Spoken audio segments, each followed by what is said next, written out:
Wish you a happy new year to all. வர 2024 எல்லாரோட லைஃப்லையுமே சந்தோஷத்தையும் ஆரோக்கியத்தையும் கொடுக்கணும்னு சொல்லி எல்லாருமே இறைவனை வேண்டிக்கலாம். இது சண்டே ஈவினிங் தான். ஈவினிங்லேருந்து தான் vlog எடுக்கவே ஸ்டார்ட் பண்ணியிருந்தேன். நியூ இயர்க்காக ஸ்பெஷல் ப்ரிப்ரேஷன் அப்படின்லாம் எதுவும் கிடையாது. நியூ இயருக்கு கோயிலுக்கு கிளம்பியாச்சு. லாஸ்ட் இயரும் திருவண்ணாமலை தான் போயிருந்தோம். ஸோ இந்த இயரும் அதே தான். ஃப்ரெண்ட்ஸ் எல்லோரும் சேர்ந்து அரேஞ்ச் பண்ணிக்க ட்ரிப் தான் இது.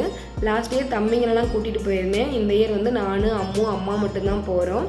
எல்லாருமே ஃப்ரெண்ட்ஸ் எல்லாருமே ஒவ்வொரு டிஷ்ஷு செஞ்சு கொண்டு வராளுங்க. நான் வந்து புளியோதரையும் கொஞ்சம் வாழைக்காய் சிப்ஸ் மட்டும் ரெடி பண்ணியிருந்தேன். குக்கிங்லாம் முடிக்கிறதுக்கே அரௌண்ட் ஒரு 8 o'clock கிட்ட ஆகிடுச்சு.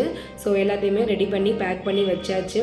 நாங்கள் அரேஞ்ச் பண்ணிக்க வேன் வந்து ஒரு நைட் 11 o'clock கிட்ட தான் வரும்ன்றாங்க. ஸோ அதுக்கப்புறமா பொறுமையாக தான் வேலை பார்த்துட்டு இருந்தேன்.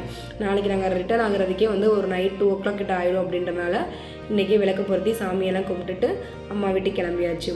வீடியோ பிடிச்சினா வீடியோக்கு லைக் கொடுங்க. சேனலை சப்ஸ்கிரைப் பண்ணாதவங்க மறக்காமல் சப்ஸ்கிரைப் பண்ணிக்கோங்க. பாய்.